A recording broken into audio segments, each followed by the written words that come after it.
مسیحیت آج دنیا کا سب سے بڑا مذہب ہے۔ اس کا بنیادی عقیدہ الوہیت مسیح کا ہے، یعنی انہیں خدا کا بیٹا مانا جاتا ہے۔ ہم انسان کی کہانی کی پچھلی قسط میں دیکھ چکے ہیں کہ اناجیل ایسے کسی تصور سے بالکل خالی ہیں۔ آج ہم یہ دیکھیں گے کہ مسیحیت میں یہ تصور کیسے اور کہاں سے در آیا۔ کہہ دو اے اہل کتاب، اپنے دین میں ناحق غلو نہ کرو اور ان لوگوں کی بدعات کی پیروی نہ کرو جو پہلے ہی گمراہ ہو چکے تھے اور جنہوں نے بہتوں کو گمراہ کیا اور جو سیدھی راہ سے بھٹک گئے۔ قرآن مجید کے مطابق مسیحی حضرات کی گمراہی کے دو بنیادی اسباب تھے، ایک ان کا غلو اور دوسرا سابقہ مشرک اقوام کے توہمات کی پیروی۔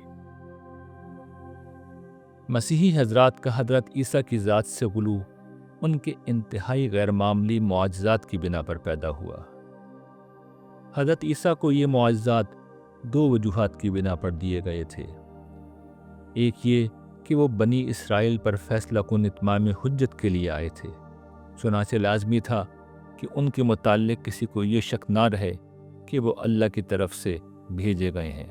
چنانچہ ایک طرف وہ ان پیش گوئیوں کا مصداق بن کر آئے جو ان کے لیے پچھلے پیغمبروں نے کی تھیں، دوسری طرف وہ معجزات لے کر آئے جن کو دیکھ کر کوئی مان ہی نہیں سکتا کہ کوئی انسان یہ خود کر سکتا ہے، جیسے کنواری ماں سے پیدا ہونا، گہوارے میں کلام کرنا وغیرہ۔ دوسرے یہودیوں کے بعض گروہوں کے انکار آخرت کی بنا پر لوگوں میں حیات بعد از ممات کے بارے میں شبہات پیدا ہو رہے تھے، چنانچہ مردوں کو زندہ کرنا یا مٹی سے پرندے بنا کر زندہ کر دینا اسی پہلو سے تھا کہ انہیں دلائل کے بجائے عملی مظاہرہ کر کے دکھایا جائے کہ خدا مردوں کو آخرت میں کیسے زندہ کرے گا۔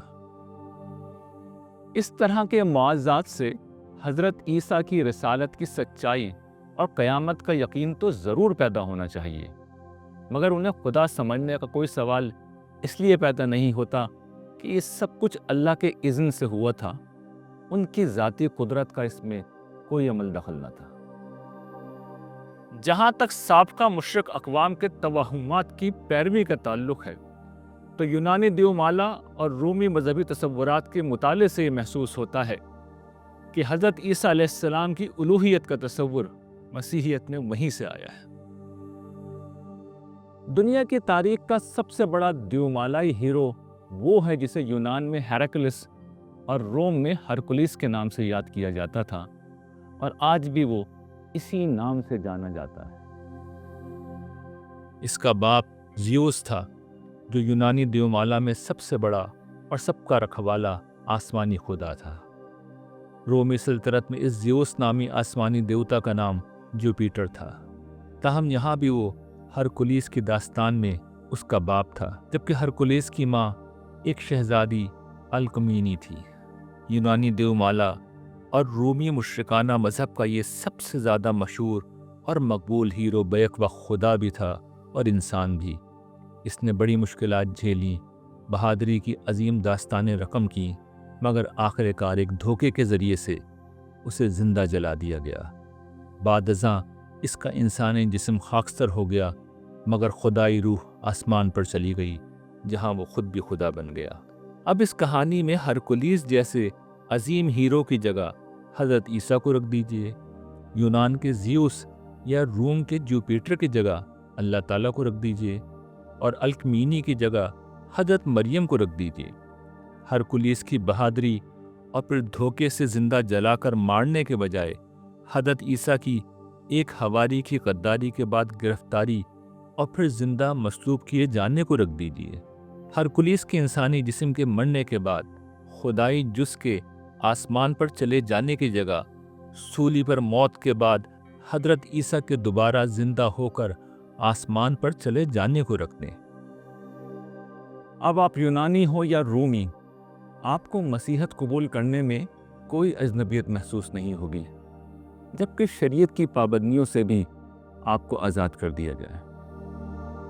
اس کے بعد مسیحیت کے اخلاقی احکام رہ جاتے ہیں، رومی سلطنت میں عوام کے ساتھ جو ظلم و ناانصافی اور عمومی طور پر جو اخلاقی برائیاں عام تھیں، ان میں حضرت عیسیٰ کی اخلاقی تعلیمات کی اپیل عام لوگوں کے لیے بہت زیادہ بڑھ گئی تھی۔ چنانچہ حکمرانوں اور بت پرست مذہبی طبقے کی مخالفت کے باوجود رفتہ رفتہ مسیحیت روم کا غالب مذہب بن گئی اور آخرکار خود بادشاہ اس کو اختیار کرنے پر مجبور ہو گیا۔ ہماری طرح بہت سے مغربی اہل علم بھی اس بات کو بیان کرتے ہیں کہ حضرت عیسیٰ علیہ السلام کی خدائی کا جو تصور مسیحیت میں ہے، اس کا ماخذ یونانی اور رومی دیومالا ہے۔ اس حوالے سے متعدد نظریے پیش کیے جاتے ہیں۔ ان میں سے ایک یونانی دیوتا ڈائنوسس کے حوالے سے ہے، جس کی داستان کئی پہلوؤں سے ہرکلیس سے ملتی جلتی ہے۔ تاہم دیوتا کوئی بھی ہو، یہ طے ہے کہ حضرت عیسیٰ کی الوہیت کا ماخذ انجیل ہرگز نہیں، بلکہ جس طرح قرآن نے بیان کیا ہے، سابقہ اقوام کے توہمات ہیں۔ حضرت عیسیٰ کی خدائی کے علاوہ مسیحیت میں تثلیث کا ماخذ بھی قدیم اقوام کے توہمات ہیں۔ یہ تصور تثلیث گرچہ ہندوستان، مصر اور بابل وغیرہ میں بھی پایا جاتا تھا، مگر تثلیث ہرکلیس کی کہانی میں بھی موجود تھی، جہاں زیوس اور ہرکلیس کے علاوہ الوہی تثلیث کا تیسرا جز زیوس کی بیوی اور ہرکلیس کی سوتیلی ماں ہیرا تھی، جو خود ایک دیوی تھی۔ مگر چونکہ اس کہانی میں ہیرا نے ہرکلیس کی مخالفت کی تھی، اس لیے مسیحی تثلیث میں تیسرا جز حضرت مریم کے بجائے روح القدس کو بنا دیا گیا۔ تثلیث کے اس مسیحی تکون میں شامل یہ روح القدس کون ہے، یہ ہمیں قرآن مجید سے معلوم ہوتا ہے، جو بتاتا ہے کہ یہ حضرت جبرائیل علیہ السلام کی ہستی ہے، جنہیں روح القدس بھی کہا جاتا ہے۔ ان کا یہ نام قدیم صحائف میں بھی آیا ہے۔ آپ یوں تو تمام انبیاء کے ساتھ نازل ہوئے ہیں، مگر حضرت عیسیٰ کا معاملہ اس پہلو سے بہت خصوصی ہے کہ اللہ تعالیٰ کی طرف سے کنواری مریم علیہ السلام پر وہ کلمہ آپ ہی نے القا کیا تھا جس نے انہیں حضرت عیسیٰ کی ماں بنا دیا تھا۔ پھر ساری زندگی وہ آپ کے ساتھ رہ کر اللہ کے حکم سے معجزات تخلیق کرتے رہے۔ ہم نے عیسیٰ ابن مریم کو کھلی کھلی نشانیاں دیں اور روح القدس سے اس کی تائید کی۔ حضرت جبرائیل کی حضرت عیسیٰ کے لیے یہی وہ خصوصی تائید تھی جس کی بنا پر مسیحی حضرات کا ان سے خصوصی انس تھا۔ دوسری طرف یہ بھی ایک حقیقت تھی کہ ابتدائی مسیحی حضرات کو رومی سلطنت کی طرف سے سخت عذاب کا نشانہ بنایا جاتا تھا۔ دنیا کی سب سے بڑی سلطنت اور واحد سپر پاور کے ظلم و ستم کے جواب میں نیا مذہب بدلنے والوں کو ثابت قدم رکھنے کا ایک ہی راستہ تھا۔ ان میں یقین پیدا کر دیا جائے کہ زیوس کی عظمت، ہرکلیس کی طاقت کے علاوہ روح القدس کی نصرت بھی ان کے ساتھ ہے۔ چنانچہ رومی تثلیث میں ہرکلیس کی مخالف زیوس کی بیوی اور ہرکلیس کی سوتیلی ماں ہیرا دیوی کو نکال کر روح القدس کو اس خدائی تثلیث میں شامل کر دیا گیا۔ ہم اندازہ کر سکتے ہیں کہ جو رومی اور یونانی زیوس کی عظمت اور ہرکلیس کی طاقت کے احساس میں جیتے ہوں گے، انہیں ان دونوں کا نعم البدل خدا اور حضرت عیسیٰ کی شکل میں اور روح القدس جیسی طاقتور ہستی کی تائید میں مل جانے کی صورت میں ان کی نفسیات کس درجے مضبوط ہو گئی ہوگی۔ اس عقیدہ سازی پر ہم قرآن مجید کا تبصرہ پیچھے دیکھ چکے ہیں۔ ایک اور تبصرہ سن لیں جو ان کی گمراہی کی نوعیت کو بھی بتاتا ہے اور ان پر اللہ کے غصے کو بھی۔ نصارہ کہتے ہیں کہ مسیح خدا کے بیٹے ہیں۔ یہ ان کے اپنے منہ کی باتیں ہیں۔ وہ انہی منکروں کی سی بات کہہ رہے ہیں جو ان سے پہلے ہو گزرے ہیں۔ ان پر خدا کی مار وہ کہاں سے پھرے جاتے ہیں۔ انسان کی کہانی کی پچھلی قسط میں ہم یہ بات دیکھ چکے ہیں کہ حضرت عیسیٰ علیہ السلام نے ہرگز یہ بات نہیں کہی تھی کہ اللہ تعالیٰ ان کے باپ ہیں۔ اپنی زبان کا جو لفظ انہوں نے استعمال کیا تھا وہ باپ اور رب کے مشترکہ معنوں میں استعمال ہوتا تھا۔ انجیل یونانی میں ترجمہ کر کے لکھنے والوں نے ہر جگہ رب کا ترجمہ باپ کر دیا۔ روح القدس کی تائید کا معاملہ ترجمے سے بڑھ کر فہم کی ایک سنگین غلطی کا نتیجہ ہے۔ اس بات کی کچھ تفصیل ہے، لیکن اس تفصیل کا جاننا بہت اہم اور ضروری ہے۔ ہم نے پچھلی اقساط میں تورات میں ایک آنے والے نبی کی پیشگوئی پر تفصیل سے گفتگو کر کے یہ بتایا تھا کہ سوائے محمد رسول اللہ صلی اللہ علیہ وسلم کے اس پیشگوئی کا مصداق کوئی دوسری شخصیت نہیں ہو سکتی۔ ہم یاد دہانی کے لیے اس پیشگوئی کو دہرا دیتے ہیں۔ خداوند تیرا خدا تیرے لیے تیرے ہی درمیان سے، یعنی تیرے ہی بھائیوں میں سے میری مانند ایک نبی برپا کرے گا، تم اس کی سننا۔ قرآن سے معلوم ہوتا ہے کہ حضرت عیسیٰ کی بعثت کا ایک بنیادی مقصد اس آنے والے نبی کے آنے کی بشارت دینا تھا، یہاں تک کہ آپ نے اس آنے والے نبی کے نام کے ساتھ اس کی پیشگوئی کی تھی۔ یاد کرو جب عیسیٰ ابن مریم نے کہا، اے بنی اسرائیل، میں تمہاری طرف خدا کا بھیجا ہوا رسول ہوں اور ایک رسول کی بشارت دینے والا ہوں جو میرے بعد آئے گا، جس کا نام احمد ہوگا۔ یہاں یہ بات سمجھ لینی چاہیے کہ مذہب کی تاریخ میں قرآن واحد کتاب ہے جس کا ایک ایک لفظ ویسے ہی محفوظ ہے جیسے وہ نازل ہوا تھا۔ دوسری ہر مذہبی کتاب بشمول بائبل، جو قرآن مجید سے قبل کے آسمانی صحائف کا مجموعہ ہے، تبدیلی و تغیر کے عمل سے گزرے ہیں اور اپنی اصل زبان کے بجائے تراجم کی شکل میں پائے جاتے ہیں۔ چنانچہ ان میں الفاظ کے بدلنے، اضافوں اور تبدیلیوں جیسے تمام امکانات موجود ہیں۔ اسی لیے قرآن مجید کی یہ حیثیت بیان ہوئی ہے کہ وہ پچھلی کتابوں پر مہیمن یعنی نگران ہے، یعنی ان میں کوئی بات غلط درج ہوتی ہے تو قرآن اس کی تصحیح کر دیتا ہے۔ انسان کی کہانی میں ہم حضرت یوسف کے واقعے میں اس ضمن میں تفصیل سے گفتگو کر چکے ہیں۔ یہاں اس بات کو دہرانے کی ضرورت اس لیے پیش آئی ہے کہ قرآن مجید کی صراحت کے باوجود کہ حضرت عیسیٰ نے حضور کا نام لے کر آپ کے آنے کی پیشگوئی کی تھی، ہمیں موجودہ انجیل میں یہ بات اس طرح نہیں ملتی۔ مگر انجیل یوحنا باب 14 سے 16 تک واضح طور پر دیکھا جا سکتا ہے کہ اپنی دعوت کے آخری زمانے میں آن جناب نے ایک آنے والی کی پیشگوئی بار بار کی تھی۔ اور میں باپ سے درخواست کروں گا تو وہ تمہیں دوسرا مددگار بخشے گا کہ اب تک تمہارے ساتھ رہے، یعنی روح حق۔ یہ مددگار ہی وہ لفظ ہے جس کی جگہ حضرت عیسیٰ نے حضور کے اصل نام یعنی احمد کے ہم معنی کوئی لفظ اپنی زبان میں ارشاد فرمایا ہوگا، پھر یہی لفظ ترجمہ در ترجمہ کے عمل سے گزر کر مددگار بن گیا۔ مسلمان مفسرین یونانی اور آرامی زبان سے وہ اصل لفظ بھی نکال کر بتا دیتے ہیں، تاہم مسیحی حضرات اس دعوے کو نہیں مانتے، کیونکہ انجیل کے قدیم ترین نسخوں میں جو یونانی لفظ موجود ہے اس کا مفہوم مددگار ہی ہے۔ مگر مسیحی حضرات یہ بات نظر انداز کر جاتے ہیں کہ یہ نسخے حضرت عیسیٰ کے کافی بعد کے ہیں جن کی زبان یونانی ہے۔ حضرت عیسیٰ نے اس دور میں رائج آرامی زبان کا کوئی لفظ استعمال کیا ہوگا جو بعد میں یونانی میں بدل کر اس سے کچھ ہو گیا۔ ہم اپنی اس بات کو آگے ثابت کر بھی دیں گے، لیکن یہاں ایک بات بہت اہم ہے۔ اس بات کو سمجھنے سے روح القدس کی مسیحی حضرات کے لیے تائید کا مسئلہ بھی حل ہو جائے گا، اور یہ بھی معلوم ہو جائے گا کہ یہاں آنے والے سے مراد نبی کریم صلی اللہ علیہ وسلم ہی ہیں۔ حضرت عیسیٰ علیہ السلام نے اس آنے والی ہستی کے ساتھ جگہ جگہ روح القدس کی مدد و تائید کا بھی ذکر کیا تھا، کیونکہ حضرت عیسیٰ کی طرح حضور کو بھی حضرت جبرائیل یا روح القدس کی خصوصی تائید حاصل تھی۔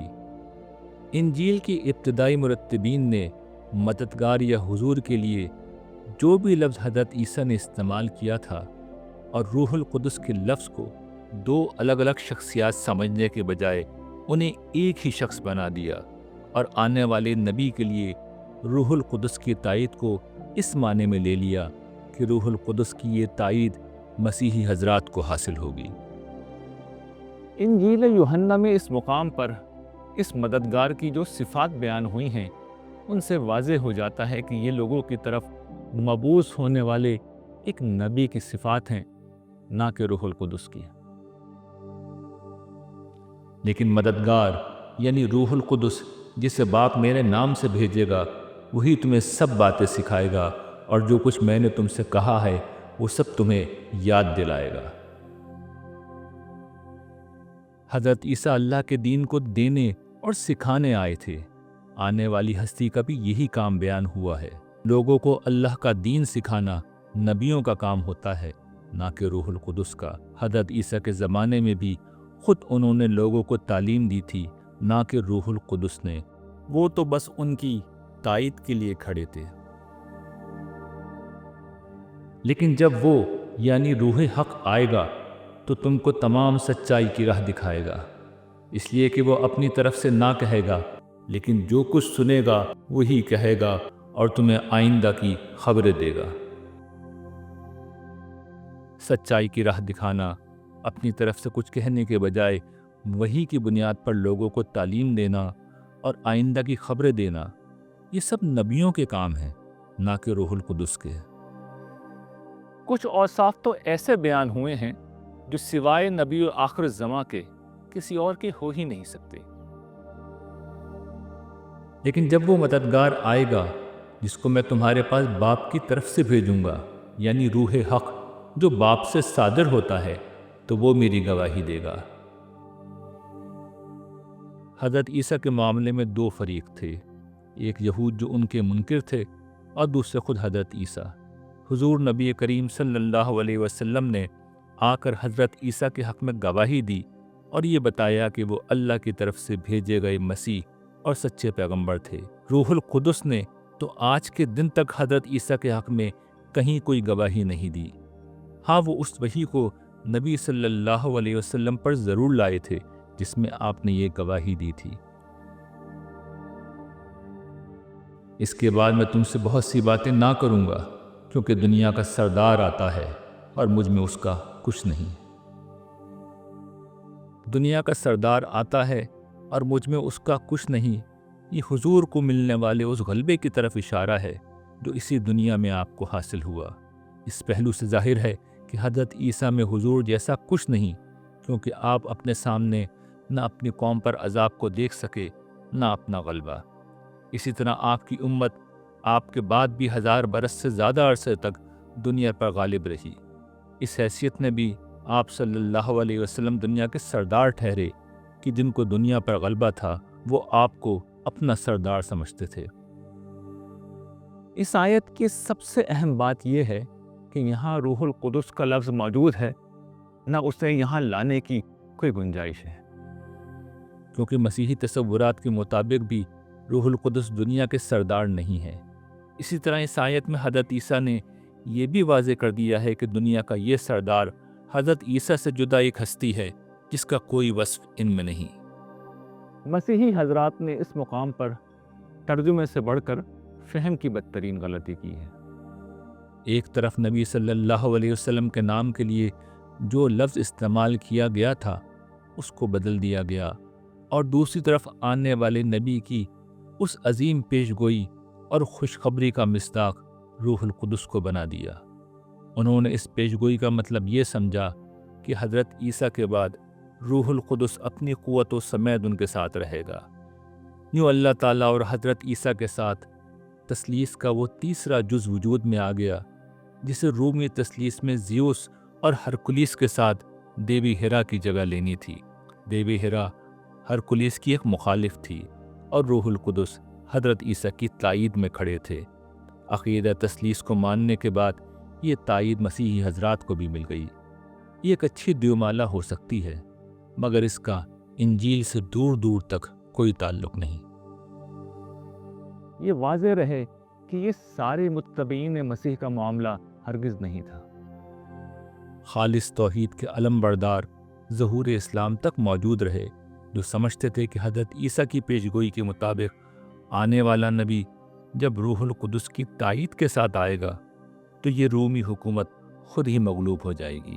چنانچہ وہ بت پرستی کے شرک کے ساتھ تثلیث کے شرک سے بھی بچے رہے اور نسل در نسل آنے والے کا انتظار کرتے رہے، یہاں تک کہ آنے والا آ گیا اور اس نے واقعی انجیل کو سچا ثابت کر دیا کہ اس کی پیشگوئی بالکل درست تھی۔ ان خالص توحید پرست مسیحی حضرات میں نمایاں ترین مثال نجاشی شاہ حبشہ کی ہے، جو آخر کار اسلام لے آئے۔ حقیقت یہ ہے کہ حضرت عیسیٰ علیہ السلام نے جس آسمانی بادشاہی کی خبر دی تھی، ان کے 6 صدیوں بعد پوری ہو گئی۔ ان کی پیشگوئی کے عین مطابق انسانوں کی رہنمائی کا منصب بنی اسرائیل سے لے کر بنی اسماعیل کو دے دیا گیا۔ آخری پیغمبر آئے اور انسانی تاریخ میں ایسا عظیم انقلاب آیا جس کی نظیر نہ اس سے پہلے ملتی ہے نہ کبھی بعد میں مل سکی۔ یہ سب کچھ کیسے ہوا؟ انسان کی کہانی کی اگلی اقساط میں ہم اسے دیکھیں گے۔ تب تک کے لیے اللہ نگہبان۔ نگاہ شوق میں آ، پردہ گماں سے نکل، میں اپنی ذات سے نکلوں، میں اپنی ذات سے نکلوں، تو لامکان سے نکل، نگاہ شوق میں آ، پردہ گماں سے نکل، نگاہ شوق میں آ، پردہ گماں سے نکل۔